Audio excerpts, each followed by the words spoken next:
Welcome everyone to Cultural Preservation in Conflict Zones, Lessons from the Middle East and North Africa. I'm Alice Rubin. I'm a Cultural Heritage Management and Engagement Consultant. Today in other sessions, you're likely to hear about the plethora of resources for museum projects in oil-rich Middle Eastern countries, glamorous, well-funded, starchitect designed, with a bevy of international art and artifacts. Our presentation is not meant to be a counterpoint narrative. It's not abundance versus deprivation, all or nothing. But we're going to explore the nuanced reality for culturally rich countries when facing vast economic instability, political and social uncertainty, and a growing black market being used as a means to support violent extremist ideology. If we come away with one lesson from today, know that it's the on-the-ground archivists, curators, heritage experts, scholars, clergy, engaged civilians, and NGOs working in the Middle East and North Africa who are today's cultural heroes. Both of our speakers' practice involves working with museums and other cultural collections in very challenging environments. Their experience is not theoretical, but practical, focusing on successfully conceiving and executing projects, getting them funded, and most importantly, listening to local partners with custodial responsibility so that these cultures will continue to exist for millennia. I'm pleased to welcome Abdelhamid Salah, chairman of the Egyptian Heritage Rescue Foundation, and my colleague and dear friend, Peter Herdrich, CEO of Cultural Capital and co-founder of the Antiquities Coalition. There will be time for questions, so please listen closely, and we'd love to hear from all of you. Peter, please go ahead.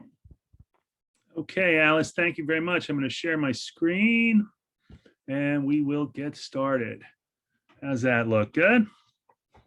Great. Well, hello, everybody. It's a pleasure to be here. Alice, thank you for your very kind words.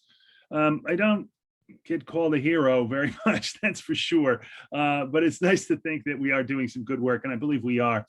Thanks to you, thanks to Eric Longo for inviting us. Of course, thanks to Carolyn, because we should always thank the people who are behind the scenes in producing these webinars for us. So thank you, Carolyn.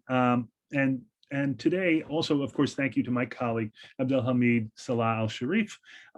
We'll talk about our work in the Middle East and North Africa, and we'll focus a bit on museum work. I am the co-founder of the Washington, D.C. based Antiquities Coalition.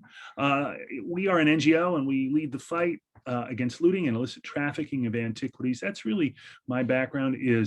I'm coming at this from that idea, from the idea of cultural heritage preservation, and the fact that we are in the last number of years losing material, losing collections, losing items, and losing intangible material as well, and that we really have to do something about it. So that's my background. You'll also see my email there if you want to get a hold of me.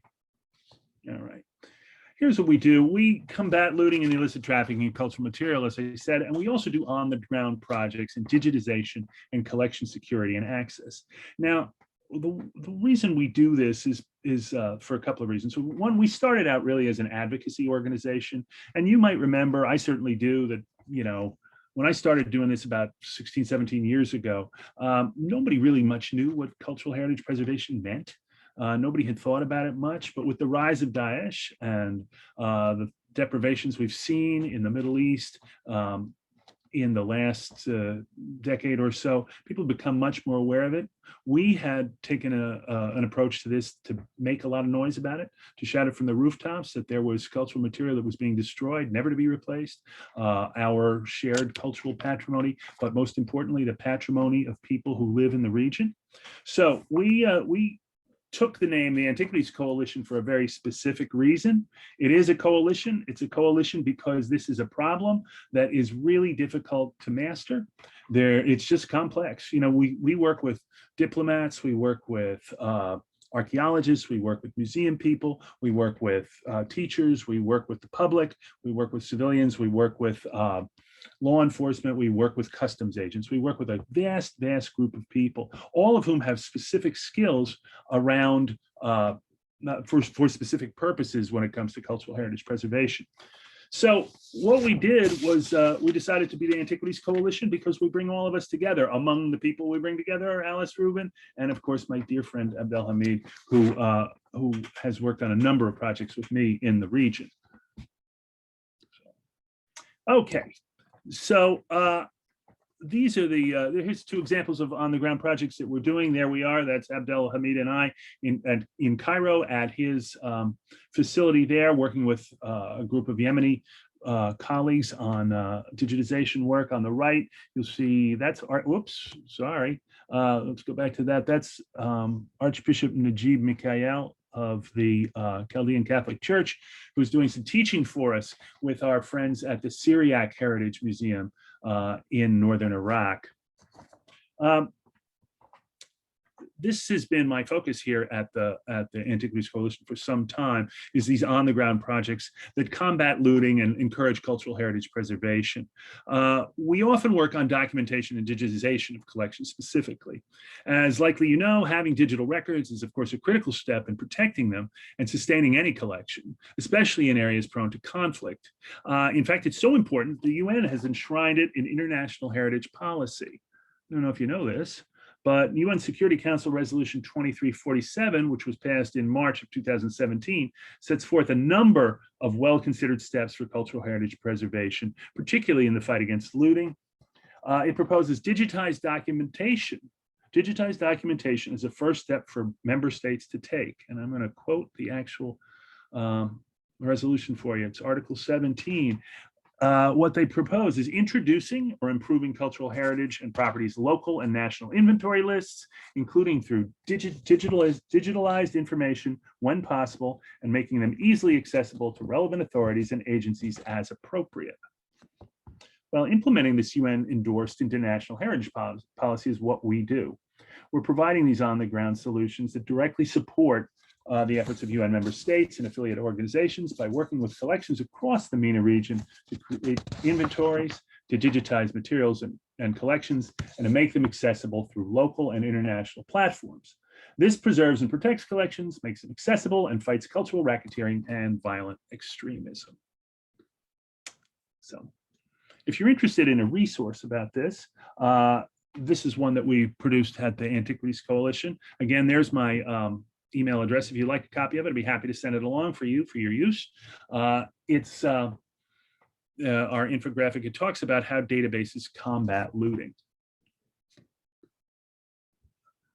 I'm going to leave that up just for a second longer, just to say, please don't hesitate to get in touch. I'd love to talk to anybody about this subject. It's we're big enthusiasts.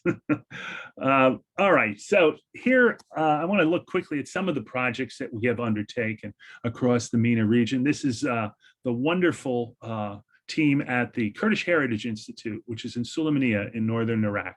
That is my project co-director Ahmed Demiran in the middle, and our digitization team there. You can see a big and fancy scanner that we use to digitize those books on the shelves in the back.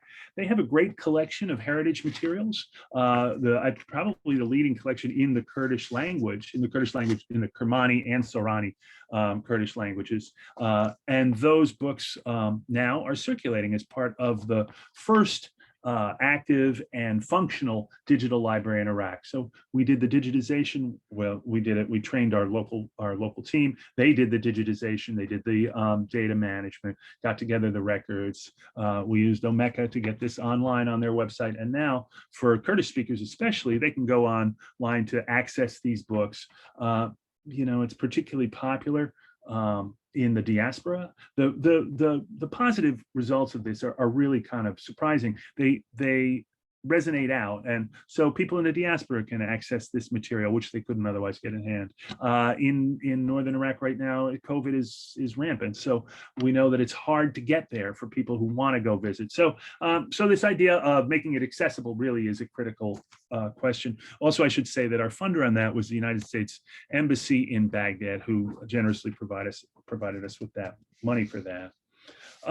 So now I want to just ask you a question before we go along. I can't see everybody, of course, but just, well, you don't have to have we don't have to have a show of hands on this because I guess we can't see each other. But I'm going to guess that it is probably likely that many of you work in libraries or, I'm sorry, in museums that have digital records, that have collections management systems that you can access from your desk, that the public can possibly access from outside, that you can use. And if I were able to, I'm going to guess I would see some people going like this and nodding because that is pretty much the standard in North America and Europe and, you know, sort of the global north, if you will. But don't be tempted to think that that is the standard around the world. And that is one of the things I think that Abdelhamid and I have both discovered. I certainly discovered it. I wasn't quite so aware of this when I started working in the Middle East. And it was really a revelation. And as Alice says, this is not a counter narrative to, you know, wealthy museums that have access to resources.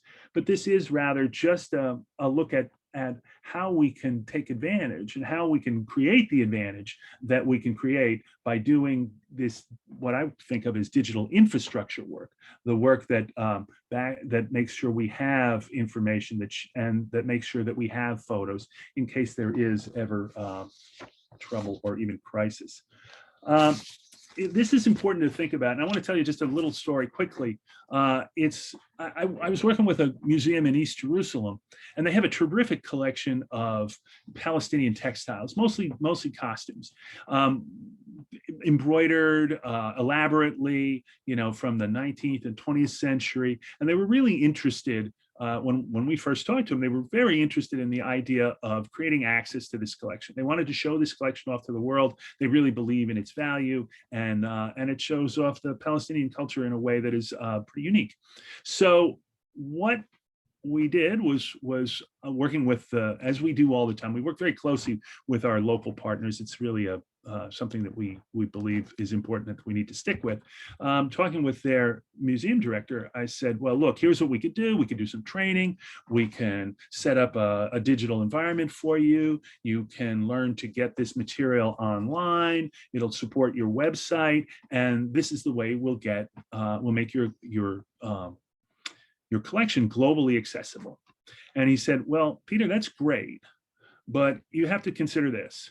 I run a museum and we have 2.5 full-time employees. Me, we have the guard, and we have a curator half-time. So we would love to do this, but we just don't have anywhere near the resources to be able to do it. We don't have the people, and, you know, something like this would conceivably overwhelm us. And I tell this story really just to illustrate a point that I think is important, which is that resources can be scarce. And, you know, you want to do the best thing. Everybody knows it's best practice to have digitized records and have photographs. There's no argument about that. And everybody wants it, but it can't always happen, sometimes because of resources. That's one of the reasons why for us, we do a lot of fundraising too. We work with local partners and we raise the funds to make a lot of these projects possible because, you know, we need to do that. And we do believe in the value of this digital infrastructure. Okay, so I want to talk a little bit about some of the lessons we've learned, and then we'll talk a little bit more about some of the other museums we've worked in, and then I'll turn it over to Abdelhamid, who will tell us a bit of who'll communicate about a case study that we have to talk about in the region too. So these are the things that we have prioritized. We focus in conflict areas, because of, you know, it's in conflict areas where we have the most risk. You know, it's in areas that suffer either from war or from now from climate change, from the possibilities of even things like damage to fires that we want to focus on because it is there where we could lose cultural heritage material. So that's what we do. We try to focus in those areas. It makes it more difficult in many instances, but the rewards are also tremendous. We also always invariably, we support local leadership. We try to remember a couple of important things. It's the collections custodians who are doing the work. We can offer expertise, we can offer insight, and we can offer lots of services and planning, and in cases we offer funding as well. So we want to do that, but we also want to remain. We'll come back to this. We want to remain humble about this and realize that this is not. We're dealing with cultural material that is not ours. It's not as familiar to us as it is obviously to the local leadership, to the people who work at these collections. So we always ensure that decisions, especially strategic decisions, are made locally. That's a really important consideration. And it's one, I think that when we talk about that, it's well respected too. People realize that we're not coming in with an outside agenda. I mean, as much as we can, right?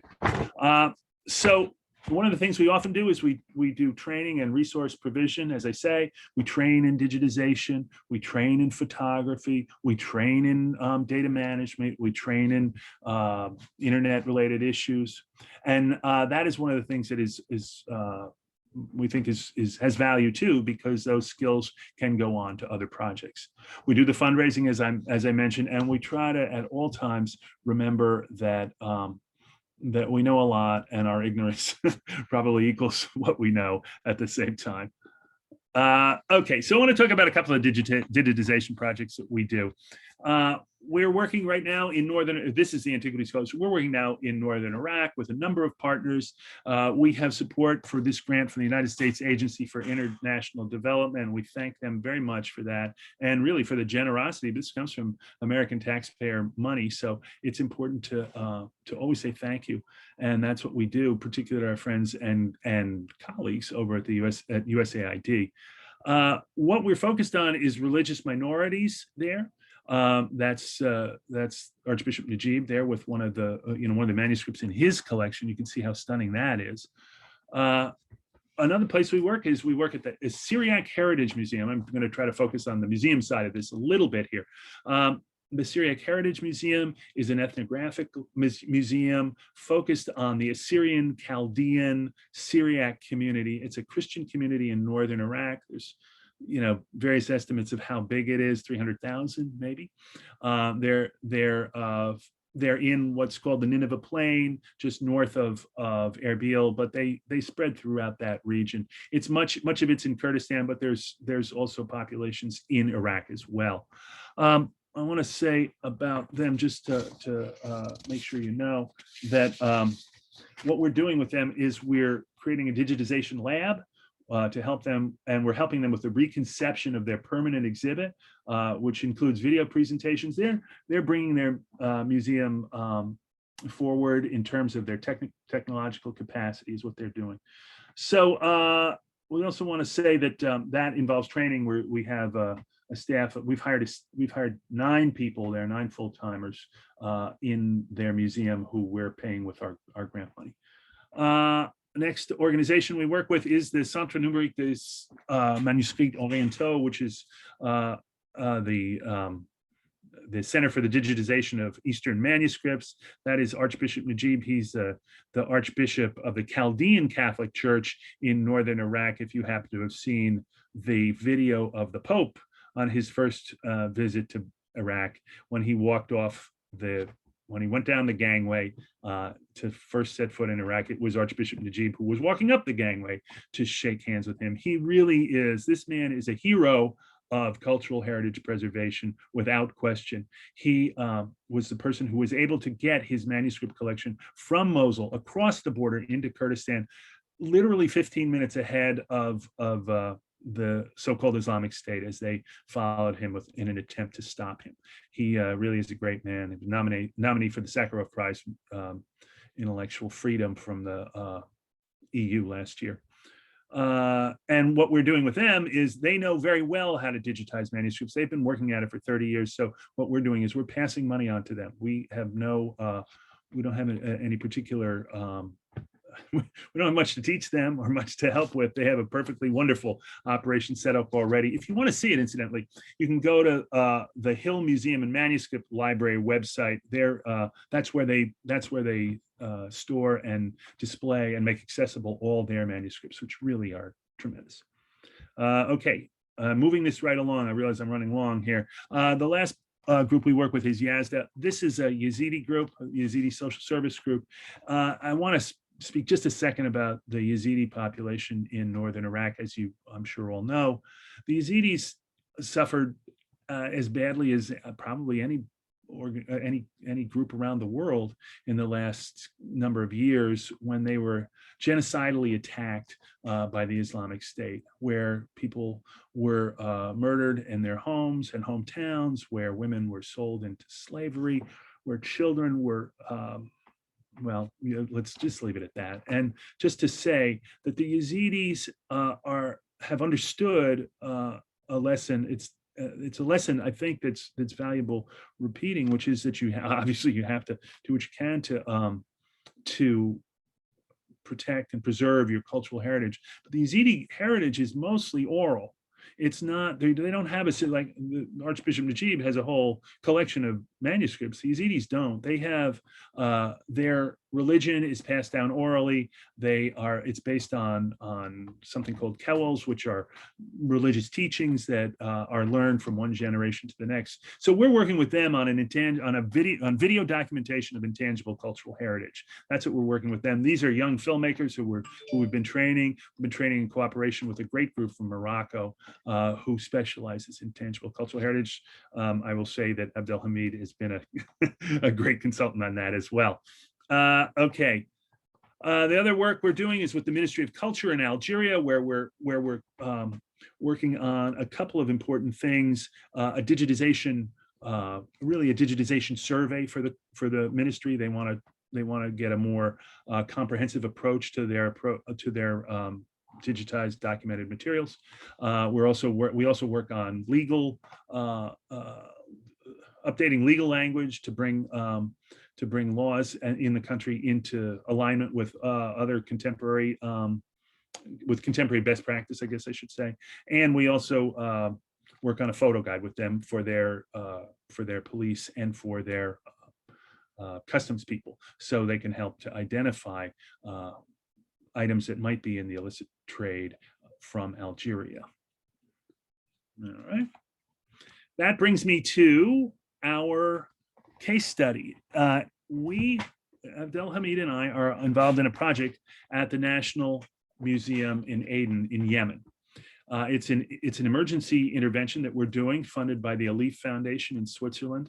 They've given us some money to get to the museum, and the museum, this is, as I say, this is not theoretical stuff. That museum has been looted already in the civil war there. Don't forget that at the same time, the situation in Yemen related to the civil war and now related to COVID as well is called the worst humanitarian, the UN has called it the worst humanitarian crisis in the world.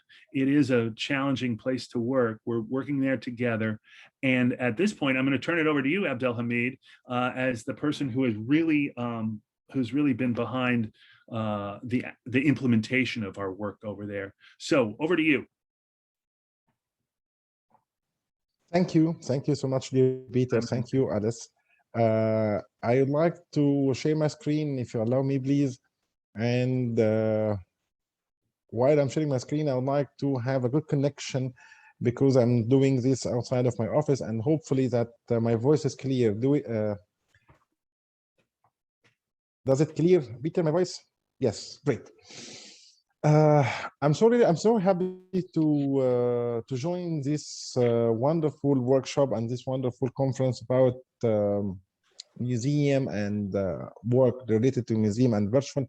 And I'm so happy to be a part of this team that I'm presenting to you now with my colleague Alice and my dear friend Peter. Actually, yesterday when I was preparing this small PowerPoint about our emergency intervention in Aden Museum, I call it project.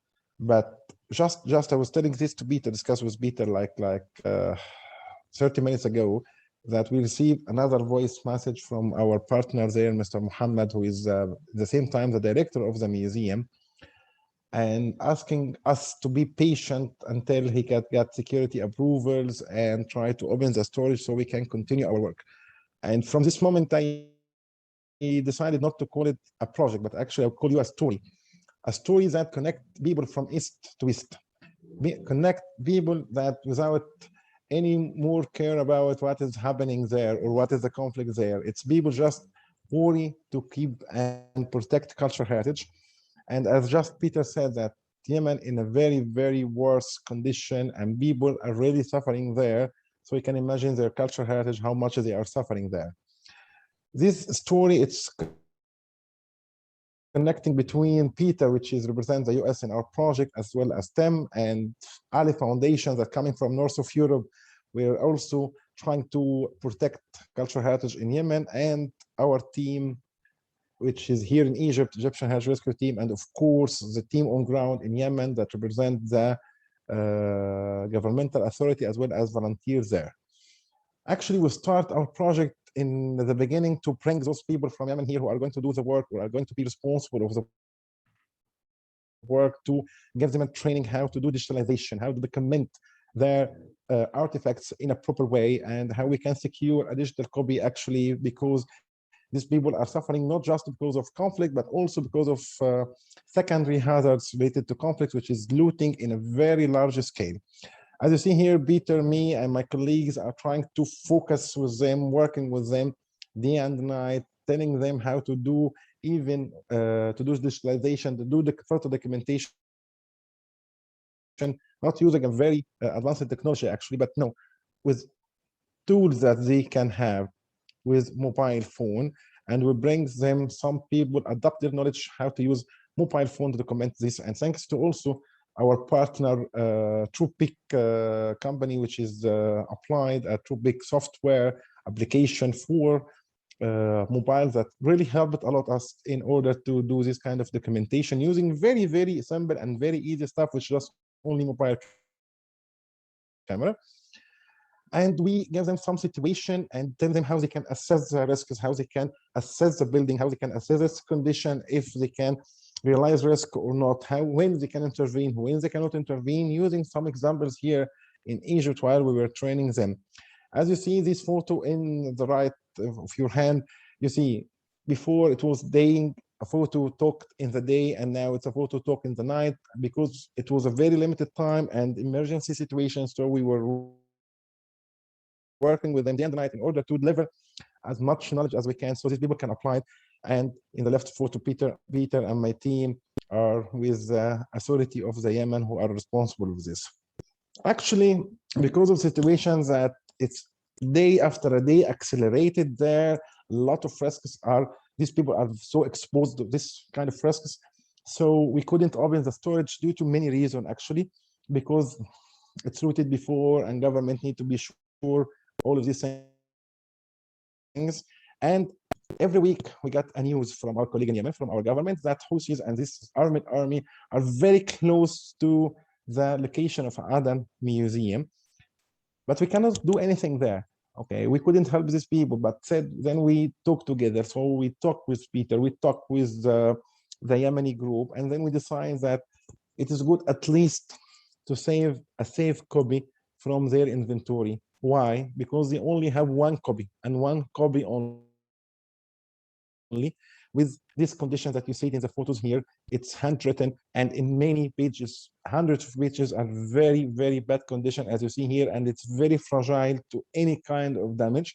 And if this inventory, if this register is lost, it means that we don't have any kind of data that can help us to prove that this artifact was exist in Yemeni and it's looted after the conflict. So we will not have any evidence to bring it back. If it's shown next year, next month in auction house, we can't because we don't have an evidence of this. So patient, we cannot say about that we were patient. We are, these people are sitting between guns, between pandemic, not, but actually they have suffering from long years.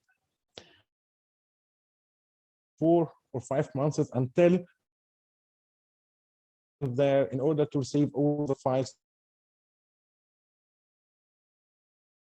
way.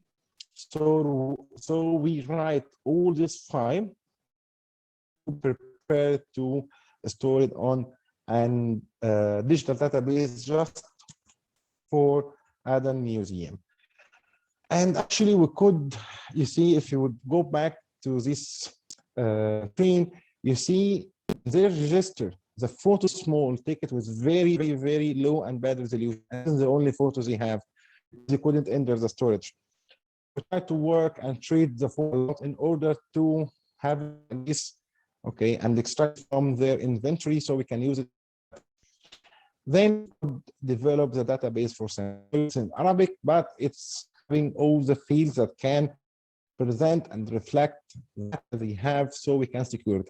It in at least 7 sources here in Egypt with different organization. So we need them to secure, register their inventory, and transfer it to a database. If people will not debate with us later, this is not belong to the register of Yemen, we also a scanned photo from each page of the register on the database, so people can compare. So nobody can debate with us if we found a lot of looted artifacts in any other place, in any auction house. No, sir, this belongs to the Yemeni, this Aden Museum, because how we connect and integrate the data together. We did very basic steps here in Egypt of Peter big until we had the database. Each time we ask them to send them us a data, any kind of documentation. These people are in very hard. So we adopted a methodology for us for them in order to teach them how to take a decision. So once they take a decision, they can the right decision to avoid many risks. So this is a methodology to deliver to them day by day, that we work the team of this them, and we don't have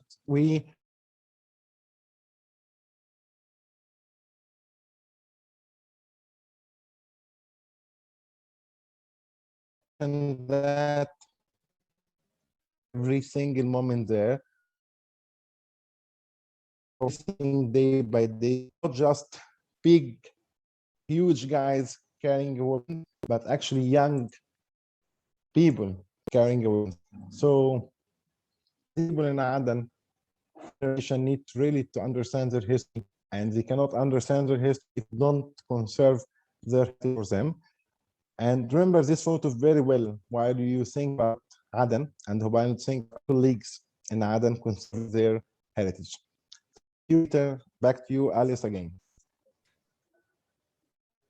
Abdelhamid, thanks. You know, it's an amazing task that's happened. Abdelhamid has managed to do an inventory without ever actually seeing any of the items. The items have been locked up for years.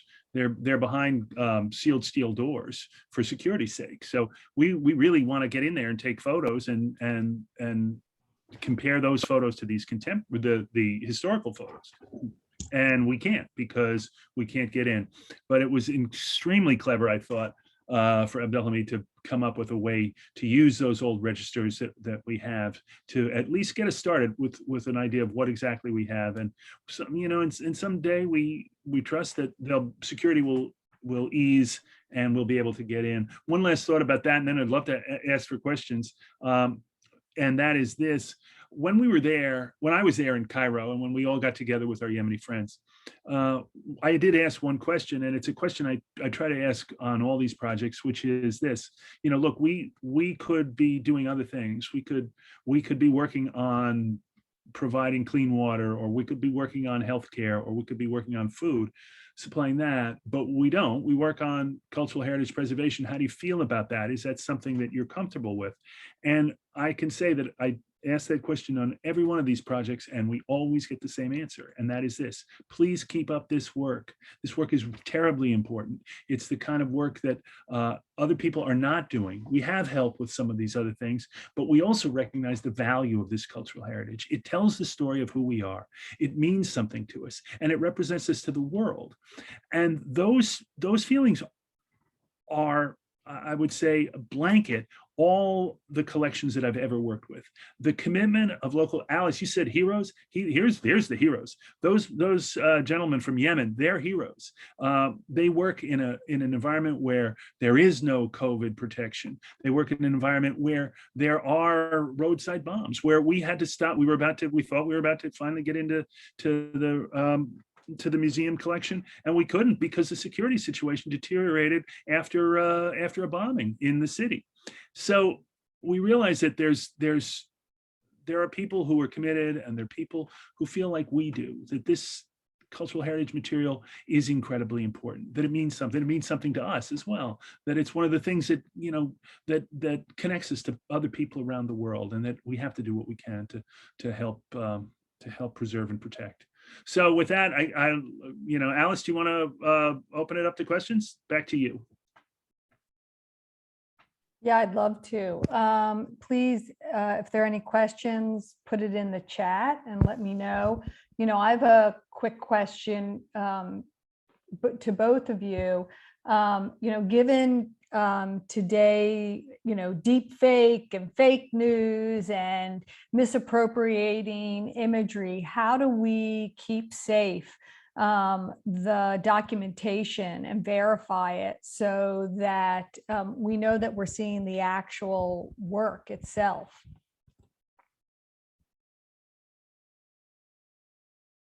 Do you want to take that one? Actually, I have a bad connection internet, and I lost most of the question. So if you can get it, or if you execute, you can repeat it, your Alice, or better if you can get it, please. Sure. I'm trying to find another. Yeah. We're what we do. We are very concerned with that. We Abdelhamid mentioned an app we use. It's called TruePic. It's an authentication app that is used to make sure that the photos that you take are actually authenticated. It's done through a sort of a very advanced technological thing that I don't really understand, to be perfectly honest. But what it does is it sends the photos that we take in Yemen directly to the blockchain, so that we can know that those can't be changed, can't be fooled with. We also have to think about digital preservation. I know there was I think there was a discussion of that yesterday as well, about making sure that we create, and this is when it comes to resources, this is one of our challenges, right? We know that we want, we know that we want to create inventories and create opportunities for sharing of records, for record accessibility.